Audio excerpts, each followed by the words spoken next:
大家好，我是熊猫。 2019년 9월 3일 세로 차이나 출발합니다.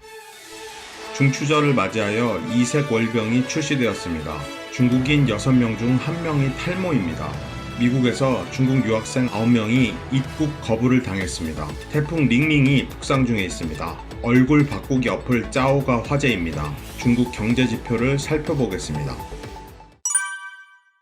추석에 중국에서는 월병을 먹습니다. 월병은 단기 명절 상품으로 독창적 디자인, 컨셉, 포장, 차별화된 재료 등으로 시장에서 진검승부를 펼칩니다. 올해 월병 시장 역시 차별화된 다양한 월병이 출시되었는데요. 부추 볶음을 넣은 월병, 삭힌 오리알 피단을 넣은 월병, 가재를 넣은 해산물 월병 등 재료로 차별화를 하기도 하고요.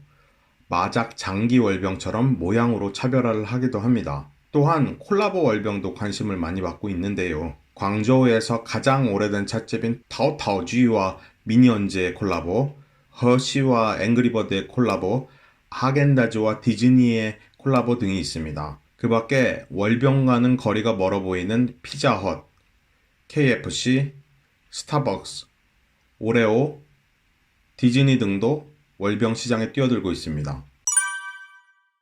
중국의 탈모인은 약 2억 5천만 명이며 중장년 세대뿐만 아니라 사회생활의 경쟁과 스트레스로 빠링허우, 지우링허우의 젊은 세대의 탈모 인구도 많아지는 추세입니다. 반면 검증되지 않은 사설 클리닉이 우후죽순으로 증가하고 있는데요.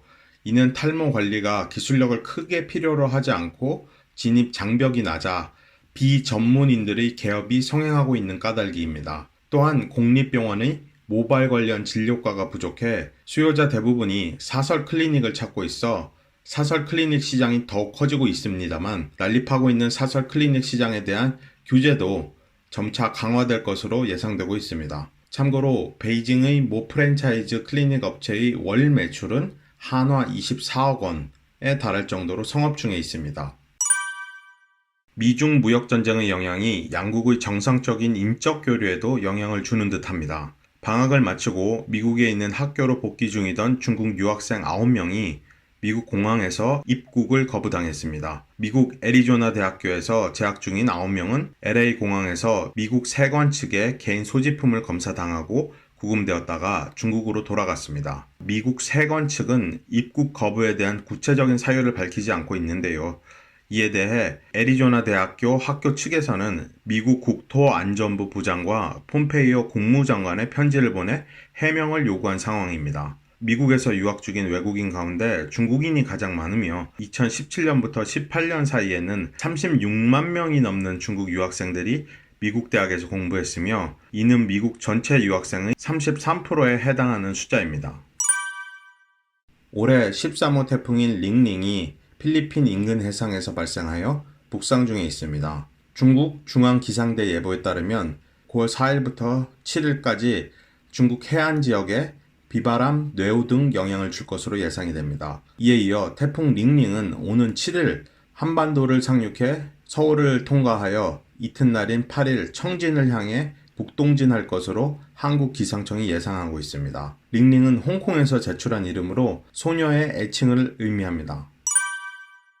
지난 30일 발표된 인공지능의 영상 합성 어플 짜오가 출시 당일 위챗 모멘트를 통해서 급속도로 퍼지면서 애플의 무료 어플 리스트 1위에 등극하는 등 큰 화제를 모으고 있습니다. 짜오는 사용자의 정면 얼굴 사진 한 장만 있으면 영화, TV 작품이나 동영상 속의 인물에 자신의 얼굴을 붙여넣어 자신이 주인공인 동영상을 만들 수 있도록 만들어진 어플입니다. 출시와 더불어 짜오가 큰 인기를 얻게 된 이유는 사진 한 장으로 손쉽게 사용할 수 있는 초간단한 사용 편리성이 이유입니다. 하지만 인기 급상승과 더불어 우려의 목소리도 높아졌는데요. 개인정보 보안, 사용자 정보 악이용 등을 걱정하며 자신들의 계정을 삭제해달라고 요구하는 사용자도 나타났습니다.